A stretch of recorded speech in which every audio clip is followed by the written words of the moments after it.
Well, hello, beautiful people. How are we doing today? We are back at it, and we it's another lovely day where we are going into the book "Excuse Me, Your Life Is Waiting" by Lynn Grabhorn, and this is actually part 12. And where we had last left off, she was talking about the feelings, right? And that's really the theme of this whole book is just the feelings and knowing that it's not about the thoughts, it is about the feelings and really going into details. And then also, one of the things too is that we wanted to make sure when it comes to watching social media, limiting what we believe, because now knowing that what we focus on really expands when it comes to the media. And then now I think we're just going to kind of continue to get into the nitty gritty of understanding all about the law of attraction. So buckle up and here we go, because this is all really just exciting information. So I hope you guys are enjoying it. Let me know down below if you guys are actually starting to use these techniques, to manifest your car or to manifest whatever you're looking for. Okay, let's get started here. All The right. 18-wheeler syndrome. Of course, there aren't two kinds of energy, one that makes us feel good and one that makes us feel rotten. But there are varying degrees of feel-good vibrations and feel-bad vibrations to any thought we send out. We'll call them positive energy and negative energy, even though it's all the same, just vibrating differently. Every time we think of anything, we're flowing some kind of positive or negative energy, feeling, toward whatever it is we're thinking about. And the limit never changes. As we think, we feel. As we feel, we vibrate. As we vibrate, we attract. Then we get to live the results. But how do those so-called results really get to us? What's the routine that causes us to step into something we've been thinking about? In your young and reckless days, did you ever set out for some dumb and stupid fun by driving too close to the back end of an 18-wheeler? Tuck the nose of your car right up to a big truck's rear end, and I guarantee you'll get the picture fast. You can take your foot off the gas pedal, lean back, and relax, and be sucked right along to the truck's Mm-hmm. destination. Ain't that the truth? I'm hardly advocating such moronic behavior, but the principle of attraction is the same. Two things are going on each time we think seriously about something. First is the vibration that is set up from the feeling the thought evokes: happy, sad, etc. Second is the activation by our emotions of little specks of thought I call thought particles. Once these magnetic specks are activated by our feelings, they are instantly programmed to magnetize in accord with whatever it was we were vibrating. Mm. So we think about something and think about it some more and talk about it and mull it over the next day and the next and the next until pretty soon there are so many of those same frequency thoughts flitting around out there, they start clumping together like dough balls. The more thoughts we send out of the same kind, the bigger these clumps grow until they become expanding clusters of awesome magnetic power, big enough to form their own immensely powerful whirlpools of magnetic energy, either positive, happy, or negative, bummer, in nature. These power centers, vortexes of monumental magnetic energy, now draw into their whirling centers anything and everything of similar vibrations, including you, which will eventually cause events to happen. Before you know it, you've been sucked right into the middle of some happening you initiated with your recurring thoughts and feelings. It might be the thing you were focusing on, or it might be something completely different, yet made up of the same vibrations. Although we can certainly flow feelings without thought, in our example, It's the repetitive thinking that has set up the repetitive feelings that have started the magnetic ball rolling. The critical point to remember here is that the more we think about anything, whether it's something we want in our lives or something we don't want, the faster we're going to magnetize it into our experience. That, in a nutshell, is the universal law of attraction. There you go. That which is like unto itself is drawn. Yep, The power true. of you.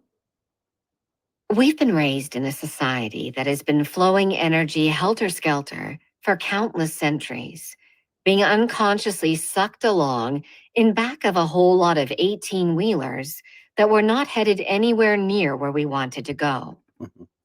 There are no victims here, just flowers of energy. In our case, flowing right into the unfortunate forgetfulness that we've always had the power to create our lives and our world however we damn well wanted it to be. Instead, from our lack of understanding energy flow, we became masterfully adept at creating by default. Hmm. Although the process of becoming a deliberate creator is extraordinarily simple, it's not always easy, for the concept is far and away too foreign to us. The idea that we've been creating our world by feeling alone, whether manufactured from thought or from ongoing emotions, will most likely be highly suspect at first. To realize that we have always had the power to do this creation thing anytime we choose, in any manner we want, could certainly be disheartening and even beyond our willingness to accept. For a while. Nevertheless, physics is physics. Magnetism is magnetism. And both tell us that which is like unto itself is drawn. Whether it's a nebula, a black hole, or a human being wading through physical existence, that's the way it works. But we don't have to chew on all this newness by ourselves, for we are not alone on this ride. We each have a profoundly loving partner of incomprehensible knowledge, beauty, and power, a greatly expanded self, an inner outer being to whom we are irrevocably joined for this physical ride, a being whose devoted support never leaves us, and whose guidance is as tangible as the last emotions we just experienced, those precious jewels we call feelings, feelings, feelings. The magic genie of all creation. Mm. All right. Okay. Chapter 3. Well, No, no, not that. hang on. Let's get out of here. All right. Let's get back to it. Well, this is very interesting. So let's just break this down a little bit, right? Because one of the things that um, I think I'm finding very interesting, and again, I mean, I don't know if you guys are hearing this for the first time, and if this is the case, like and comment down below so I know where everybody is when it comes to this kind of information. But I mean, we've all heard of this. We all know that people talk about the law of attraction. But what this book is really reaffirming, and what I'm trying to really explain and let people understand, is that this is a universal law. This is not like, well, if I use it, it's going to work out for me, or but if I don't use it, it's not working. No, this is working whether you believe this or not. And that is really the reality of this book, of what is being said. When they say universal, they're literally saying this is a book. I mean, this is a law like the law of gravity, right? If you jump off of a cliff, you're going to, because of gravity, you're going to fall, you're going to die, right? So it's that same concept where, no, whatever like attracts like a magnet, and whatever you put out, you get back, right? But this is going a little bit deeper because it's really talking about you focusing more on your feelings, because your feelings is what you're ultimately attracting, not what you think, right? Because we can't control our thoughts every single day.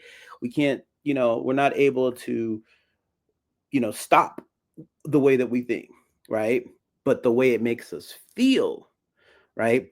A perfect example is, it doesn't become anxiety for somebody until they feel it, right? The thinking can cause them to start feeling a certain way, but it doesn't work the other way around. You don't start feeling it, it's the thoughts that start, right? That's what creates the ultimate feeling, and then it becomes very real. And so it's the same concept here, where it's like your thoughts are controlling the way that you feel. So, and then you ultimately feel it in your body, and then it's going out to where you're now attracting it back. And I don't want to try to get too deep into it. And again, it's more for you guys to test out, because I have some really um, different ideas, of where I am in my life and how I believe all this is transpiring. But we want to kind of keep it surface level, and I think the book is going to really do a really good job. But I'm curious, what do you guys think about the law of attraction? How do you think that it works? Do you agree with so far what she's been talking about when it comes to these books? Is it something that maybe you're having a hard time with? Explain that down below so we can start a dialogue from there. So because I don't expect everybody, and even for me, I had a lot of resistance when it came to learning this in the beginning. And I think I talked about that in another video, but over time, my mentor would always tell me, and I even just learned for myself. Sometimes I would try to learn things or want to learn things just to be able to prove that person wrong or to prove the situation wrong, right? So you come in with this curiosity type of mentality to say, I know for a fact that what you're saying is not true, so I'm going to prove it wrong. And by doing that and actually doing the work, you get an opportunity to surprise yourself. So try to do that today, right? If there's some resistance, and I'm sure there are some people watching this, you know, um, prove me wrong, right? Because everything that I've learned and I've looked up until this point tells me that this is exactly how this works. And I've now created a strong enough, confident belief when it comes to that. And I hope you guys are understanding that and feeling that.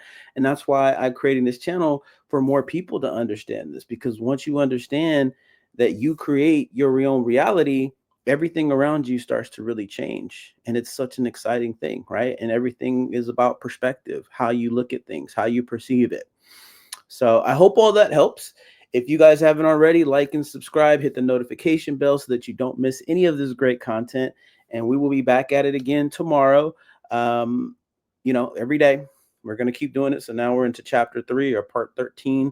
So that'll be tomorrow when we get back. And until next time, you guys make it a great day. Take care.